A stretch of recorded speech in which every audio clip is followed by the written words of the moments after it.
嗨，大家好，我是躺平树，今天是2026年7月16号。这一期咱们还是要聊一聊新能源汽车。这个是2026年中国汽车工业史上最魔幻、最让人细思极恐的一幕。但媒体用新能源汽车板块遭受重创，能否灾后重建为标题，对新能源汽车上市公司进行报道的时候，你就知道这个的严重性。灾后重建，一说到灾后重建，我们想到的都是广西的水灾、台风造成的这些水患等等。怎么新能源汽车板块也受灾了？是刮台风了吗？还是什么原因？是不是夸大了？是不是制造焦虑？我们今天一起来看一看。如果你关注车市，一定知道过去这1-2年有一个品牌被称为中国高端新能源汽车的奇迹和印钞机，那就是赛力斯。华为的余承东，我记得他说过，但是他的原话我记得不太清楚，应该是说1000万以内的豪华 SUV， 赛力斯这个是最好的，好像是这么说的。反正余承东经常说这些话，都是惊世骇俗的，都是这个行业标杆或者叫行业的叫爆点，什么轻产式遥遥领先，都是这些脍炙人口的营销术语。在无数人的认知里，问界 M7、M9 卖的满大街都是，甚至在30万、50万的高端市场一车难求。但是我说实话，这个新能源的豪华车我一个都不太认识，我没见过，所以了解的不多，更没有开过，很遗憾。但是这不影响咱们聊这个话题，因为资本市场明晃晃的就在那儿，一切都有上市公司的公告。2026年7月12日晚上，赛力斯发布一张成绩单，直接把所有人都给看懵了。赛力斯官方预告，2026年上半年公司预计规模净利润亏损15到18亿。怎么开始亏损了呢？我的印象中，新能源汽车虽然今年上半年不好，整个的上半年同比销量下滑10%左右，但是还没看见说哪家亏，说过不下去了，就知道内卷加剧，家日子都难办，毛利率只有3%了，据说还一路在下滑，现在只有1%了，但是还没有说是亏损的。我的印象中，新能源汽车还是赛力斯是第一个跳出来说我们上半年亏了，扣非净利润亏损高达22亿到25亿，也就主营业务卖车造车这一块亏了22亿，开始亏了。我不知道它跟华为什么关系，总之它背后就是华为，它就是华为系，是吧？应该这么理解吧？那这是什么概念？去年同期2025年上半年，赛力斯还稳稳的赚了将近30亿，短短的1年间，从赚30亿到亏25亿，那你说这个一进一出的相差都小50个亿啊！发生了什么？到底怎么了？有网友说那肯定车卖不掉吧？你搞错了，赛力斯的车明明卖的还不错。2020年上半年，赛力斯新能源汽车销量达到了17.88万辆，问界累计交付量同比增长10.2%。的销量是增长了的，那怎么卖的越多还亏的越多呢？越卖越亏，这是你上哪儿说理去啊？难道有人剽窃他了，抄袭他了？咱们做自媒体的是不是一天做8个节目，做的倒挺多，做的越来越多，但是流量还越来越小，为什么？有人剽窃了。那赛力斯难道也被人剽窃了吗？被人抄袭啦？被人弯道超车啦？车没有少卖，问界绝对谈不上卖不动，甚至可以说是终端市场的香饽饽。但我们粗略算一笔账，相当于赛力斯每卖出一辆新能源汽车，集团账面就要净亏损小1万块。咱们具体的不用记，就小1万块钱，一辆车赔1万。业绩预告发布的第2天，资本市场给出了最诚实的反应。所以我说这个资本是最敏感的，他不听你什么宏观叙事，他也不跟你什么扯那个，立马拿脚投票。溜之大吉，赛力斯 A 股开盘直接封死跌停，焊死在跌停板上，港股血流成河，年内跌幅惨不忍睹。那倒是赛力斯，不要说赛力斯了，所有的新能源汽车，包括燃油车，是吧？在资本市场也不是今天才开始跌的，去年就开始跌了，有的已经跌了10年了，创10年新低嘛。所以今天我们就聊一聊赛力斯到底把这18亿亏在哪里，这意味着华为它的整个的业务，华为系、鸿蒙智行这些到底怎么样？对整个的中国新能源汽车行业又意味着什么？所以我们今天就来聊聊为什么这个市场上知名度还比较高的华为系怎么会越卖越亏，量增利减？那有人就说了，他说赛力斯一季度还赚了7.5亿，怎么到了二季度突然就暴雷了，让人惊喜，一下就亏了20个亿。所以我们要一起来看一看这个一季度的利润怎么来的。实际上，赛力斯一季度的繁荣本来就是如履薄冰。很多人看财报他不认真，一季度赛力斯确实有7.54亿规模净利润，但是你如果看扣除非经常性损益净利润，其实只有1个亿，也就是他那6.5亿都是我就说通俗点吧，他是把自己家祖传的画给卖了，那个画是1000万买的，现在值4个亿，这一下就赚3个多亿，这也算利润呢。但它不是非经常性损益，它是非经常性损益啊，它不是主营业务收入。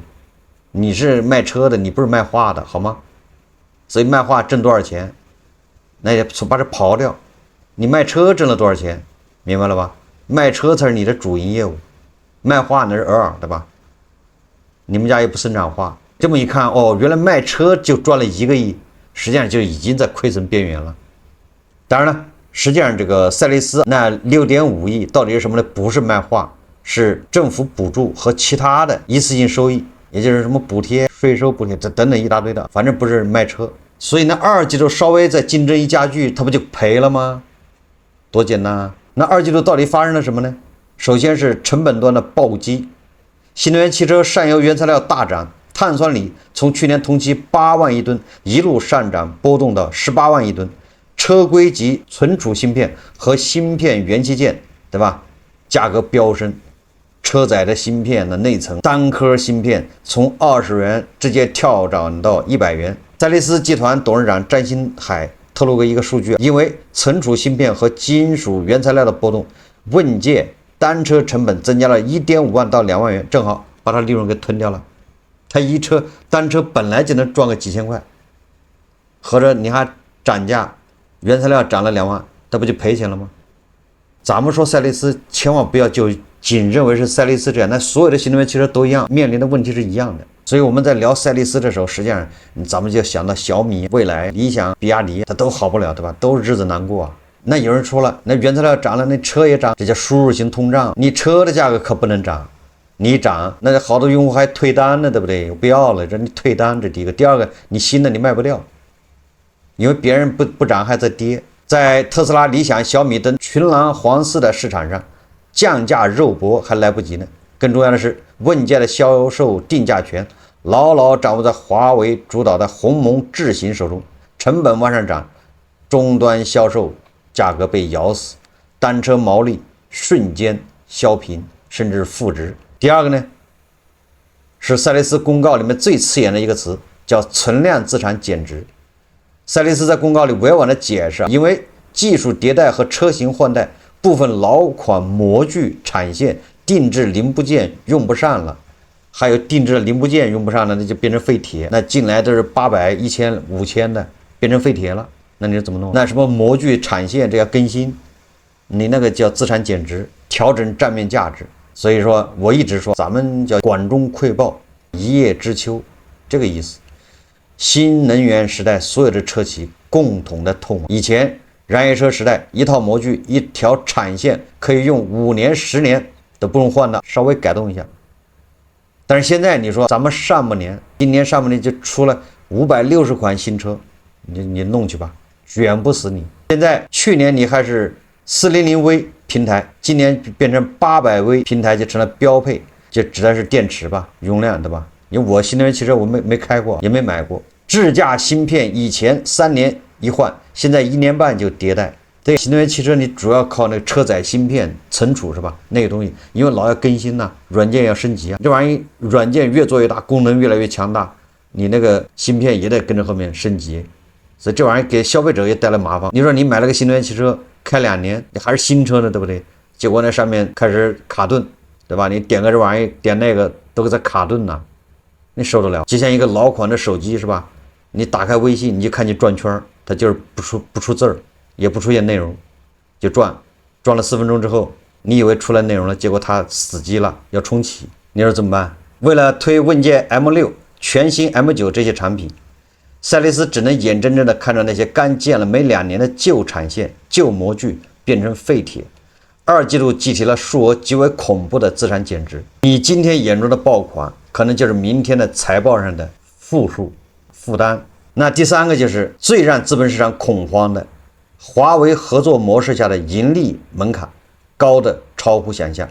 很多人开玩笑说，赛力斯是华为造脑子，赛力斯造身子，每卖一辆问界，利润都被华为拿走了。虽然赛力斯多次澄清没有直接分成，但我们来看看硬数据。2022年到2025年上半年，赛力斯向第一大供应商，也就是华为体系，累计采购额超过750亿元，仅2025年上半年采购费用就高达200亿。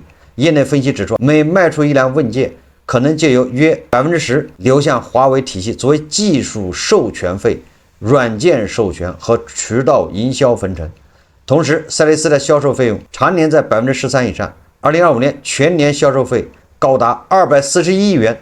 作为对比，全球新能源老大比亚迪的销售费用率只有3%，那你这个赛力斯多了10%，它费用率是13%，比亚迪才3%，那你这个成本就太高，这就导致了一个极其尴尬的商业模式。赛力斯必须每一代车型都卖得极其火爆，而且必须卖得极其贵，比如 M9， 所以它只能卖豪华车，才能在支付了庞大的华为税、巨额营销费和重资产折旧之后，给自己留下一丁点可怜的卖白菜的利润。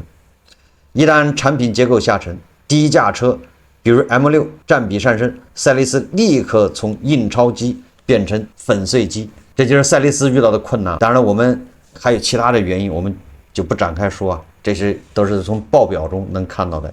你解读赛力斯他发的这个财报能看到这些，但是这是赛力斯一家的悲剧吗？我刚才已经说了，赛力斯遇到的问题，其他的厂商或多或少都是一样，有的是一样的，一模一样，有的呢稍微好点。2020年上半年，华为系合作的3家主要上市车企交出了集体崩塌的利润表，3家加起来整整亏了40亿。哪3家呢？第一家江淮汽车。江淮汽车我最早在红绿市场搏杀的时候，在江淮汽车上可没少赚，最多的时候江淮汽车我可能赚了将近80万，将近吧，后来裤衩子都赔飞了。江淮汽车叫增界100万豪车的培育阵痛，江淮汽车预计2020年上半年亏损7.4亿。他们和华为深度合作，是售价高达70万到101万的超级豪华品牌增界 S800。这江淮汽车以前是造卡车的，后来造什么那种商务车 MPV， 后来才造这个跟华为合作才造轿车是吗？他现在还去造豪华车是吗？这是士别3日，但刮目相看呢。去年这款车确实创造了奇迹，短短几个月反超迈巴赫和保时捷，连续拿下豪华车销冠。但进入2026年，增界 S800 销量明显下滑，6月份甚至只卖出了593辆。为了这个品牌，江淮和华为组建了5000人的研发团队，还建了专属工厂。如此巨额的前期投入，在销量下滑、消费不振的2020年，直接成了拖累江淮利润的无底洞。那么第二个就是北汽蓝谷，就是享界高端好卖依旧失血。北汽蓝谷2020年上半年预计亏损17.7亿到19.7亿，那全是巨亏，一个亏7亿，一个亏17亿。虽然和去年同期相比亏损有所收窄，虽然他们合作的享界 S9 在中高端市场卖得不错，最近甚至推出了享界 G9 硬派 SUV， 但是北汽主板块的极狐在10万到30万区间持续内卷，高端的享界还在起步和爬坡阶段，巨大的营销渠道建设和研发投入依然让北汽蓝谷处于严重的失血区。智界和善界也是高开低走。不仅如此，奇瑞和华为合作的智界2020年上半年销量只有 1.9 万辆，同比暴跌 57%。上汽和华为合作的上界虽然推出了车型，但在庞大的上汽集团内部，销量占比依旧微乎其微。为什么大树底下不好乘凉了？因为当华为的鸿蒙智行从当年的独宠问界演变成今天的5界并立时，华为的流量门店掌位、营销火力，甚至是研发资源都被稀释了。问界在鸿蒙智行内部的销量占比已从当年的近90%稀释到了如今的60%。而当所有的车企都贴上华为智驾的标签，智驾从独家绝活变成了全街标配，变成大陆货，是吧？消费者开始审美疲劳，没有了稀缺性，这场高成本的分账游戏自然玩不下去了。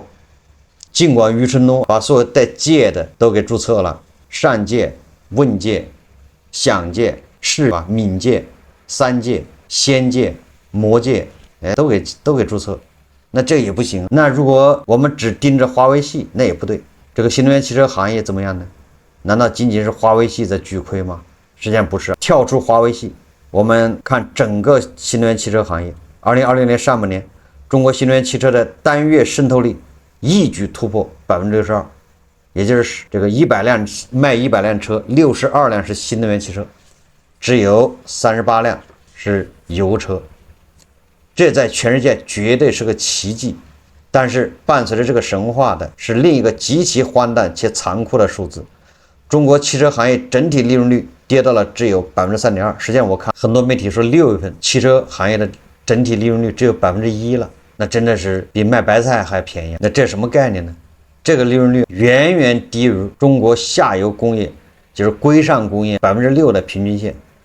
也就是说，造高科技新能源汽车利润居然还不如去搞传统的轻工业，去卖快消品。我们再以另外一家就是广汽集团为例，广汽发布预告，2020年上半年预计亏损40.6亿到46亿，什么玩意儿？广汽的亏损是另一种中国车市的缩影，合资品牌塌方，而自主新能源卖的越多，亏得越狠。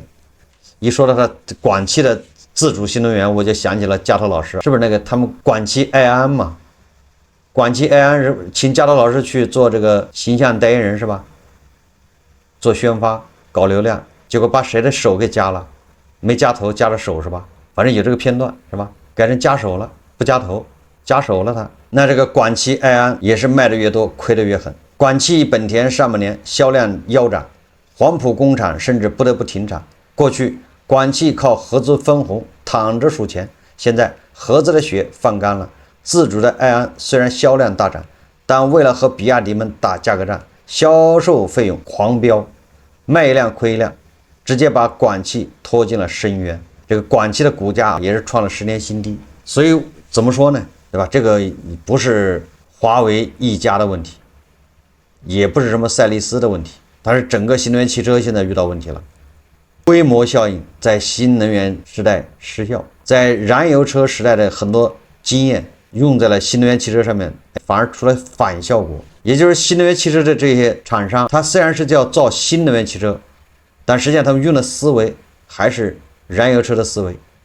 不好意思，在传统燃油车时代，通常的逻辑是规模降本，规模上去了，成本就下来，车卖的越多，单车成本就越低，越赚钱，对吧？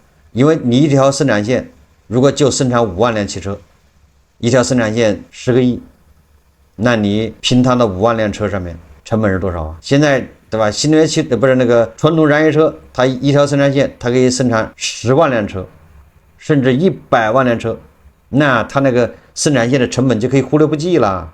100万辆车对吧？一辆车上面再摊100块钱或者1000块钱，是不是这个逻辑啊？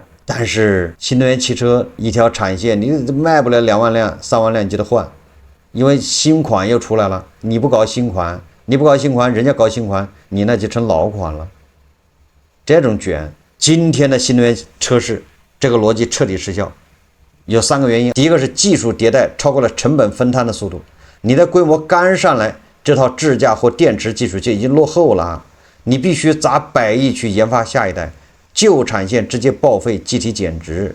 第二个是供应链价格不受控制，电池芯片等核心元器件价格受制于人，车企基本是在给芯片厂、电池厂打工。过去的燃油车对吧？造车厂只要抓住这个发动机，这个叫什么变速箱是吧？就这么几个关键部位是吧？就 OK 了。然后其他的对吧？然后它那些东西原材料价格都是固定的，很难涨。你顶多钢材涨对不对？钢材涨还能涨多少呢？但是你看新能源汽车里面那个芯片的价格一天一个价，一年涨3倍5倍的，电池对吧，也是这个价格也是波动，还有包括其他东西，你比如电机是不是？那电机里面很多这个永磁材料，那价格也是上蹿下跳。怎么说呢？总之，新能源汽车的原材料价格它波动更大，而且厂商没办法控制，就这么个逻辑啊。所以最终沦为给电池厂打工。所以你看宁德时代人家业绩就好，人家赚得盆满钵满。第三个就是同质化竞争带来的极致价格战。2026年前5个月，国内有77款车型降价，平均降幅高达13%。大家用的是类似的电池、类似的芯片，同样的制价方案，最后能拼的只有价格。你要不降价卖掉，再过2月，你那车就变就是，对吧？老登了，你的内存、车载芯片那些东西都已经过时了。大家用的都是类似的电池、类似的芯片，同样的制价方案，最后能拼的只有价格。降价的终点就是所有人的利润表爆表。而在需求端呢，我们正在遭遇消费不振、消费不畅。车企们规划了动辄几十万、上百万的刚性产能，但老百姓的钱包捂的是越来越紧。产能过剩遇上消费不振，车企为了保住工厂开工率，只能疯狂降价压库给经销商，导致全国经销商盈利1/5都不到，也就是全国只有1/5的经销商是能盈利的，4%现在在亏损。4S 店模式基本走到了尽头。在消费端，现在越来越多的城市人口感受到了车越来越是个负担。在10年前，那车有可能是生产工具，当然了，你可以开它去网约车是吧，或者是开出租车，甚至趴活开黑车，但是这只是一方面，更多的车是生产工具。什么意思？就比如说那个时候你买个奥迪，你买个豪车，那是身份的象征，就显得你有钱，你有实力，那是信誉的象征。所以你开个好车出去跟人谈判、商务合作，那是不是底气更足一点呢？别人高看你一眼，你今天开着这个100多万的车来了，人家就是你有实力啊，愿意跟你合作，是吧？车是某种程度上是生产工具，你泡个谈恋爱是吧？相亲，你开个好车去也容易成功。但现在不一样了，现在你要开个好车，首先现在豪华车好多人不认识，保时米、保时泰、保时捷，大家傻分不清，太多了。豪车咱也分不清，这第一个就是大家。第二个也祛魅了。什么叫祛魅？因为大家都知道，你开个好车来的，那保不齐你是来借钱的，离你远一点。你要是按期、分期、按揭买的豪车，你肯定是来借钱，你揭破个锅了，是吧？还跟你合作哦。现在你开个好车，这姑娘也不轻易上你车了，一看你就不像好人。现在经济环境这么差，你还能开着好车，你不是租的，就是哪儿弄来的，不是租的就是借的。所以现在车它的这种社会属性变了。大家没有发现吗？当它社会属性变了，真的只有代步的功能的时候，你就发现它就成为累赘，因为就要算账了。代步功能你就要算账了，你说我值不值？我每天出门就打车，我还有个司机，对不对？我都自己不用开，坐在车上就开始刷抖音，或者是闭目养神，或者是看书，或者是睡觉，对不对？有人替我开，你就这样，你打专车，你就天天打车，你一年下来的费用比你养车费用要便宜得多。那我为什么还买个车？那不有病吗？妥妥的有病。越来越多的人车停在那儿一停就是1个月不开，不开你要交什么停车费，养路费也得交，对不对？当然新能源车也不用交。总之，大家有没有发现，现代社会车越来越成为一个负担，它不是什么其他的属性了，社交属性没有了。在这种情况下，谁还去买？所以这个汽车销量已经到头了，不可能再像过去那样突飞猛进还涨。所以我们必须面对这个残酷的现实，这是一场没有妥协也看不到终点的淘汰赛。曾经我们以为新能源汽车是一种产品升级，只要把汽车换成油车换电车，中国品牌站起来了，大家就能过上好日子。但3-5年过去了，不仅车企巨亏，经销商巨亏，连行业优等生赛力斯也由盈转亏。那有人就说了，那我们出口不是节节高升吗？确实是，现在新能源汽车出口是很火，但是问题是你越火越坏事，对吧？你这种产能往外倾销，谁能受得了？没一个地方能接得住。奇瑞靠着接近70%的出口占比，赚得盆满钵满。广汽和吉利的海外出口也在翻倍增长。但关税壁垒、本地化建厂、海外品牌认知的硬骨头，并不是每个玩家都能啃得下来的。国内卷不动，海洋也并不是那么好跨越。赛力斯有华为体系的强力输血和100亿现金流支撑，广汽有庞大的集团底盘帮助抵抗那些既没有生态也没有规模更没有出海渠道的中小玩家，他们的日子可想而知。中国新能源汽车行业的上半场，我们用速度、激情、掌声和惊人的渗透力向世界证明了我们的技术实力。但在下半场，我们要回答的一个更难也更本质的问题，就是车企到底能不能稳定的赚到钱。目前看，即便是有硕果仅存的几家活下来，车企也很难赚到钱。原因就是刚才已经说了，一个它上下游产业链它控制不了，原材料价格变动它控制不了。第二个，竞争，你淘汰了一半还会竞争，这竞争还会激烈。为什么呢？因为我认为咱们的销量到头了。刚才说了，消费观念会发生变化，就像房地产一样，年轻人他就不买房子，你能怎么着？你骂他、打他，给他做工作、求他都没用。那车也会这样，到时候你天天营销，天天搞小作文，天天吹，那年轻人他也不买。什么年轻人的第一辆车，什么遇见更好的自己，你在玩这些东西，人家已经祛魅了，不上当了，不吃你这一套。如果一个行业卖的越多，亏得越狠，那这套商业模式就必须重新被验证。寒冬已至，汽车行业的苦日子已经不以人的意志为转移到来了。现在的悬念就是这些头部机厂家，谁是下一个恒大？谁先不装了？谁先躺下？唯有这个是悬念。什么时候躺下？越来越快了，还能扛到什么时候呢？赛力斯亏损，实际上这就是一个警钟。新能源汽车造车行业亏损其实由来已久，是吧？有很多企业就没赚过钱，一直靠融资在撑着。那现在连赛力斯这样曾经赚钱的企业，现在也不赚钱了，也就标志着这个市场环境已经恶化。那些还没有尝到过盈利滋味的车企，还在靠融资在烧的、在撑着的车企，还能撑到什么时候呢？我们韭菜与牛马又迎来了买单时刻。虽然你是观众，你不是参与者，但观众也要买单。毕竟你看输入你的那些江大河、大好河山，你都要掏钱。那你看这一幕你不掏钱是吗？所以做好心理准备，要买单。好，这期节目我们就聊到这里，感谢大家收看。如果喜欢我的节目，欢迎点赞、评论，谢谢大家。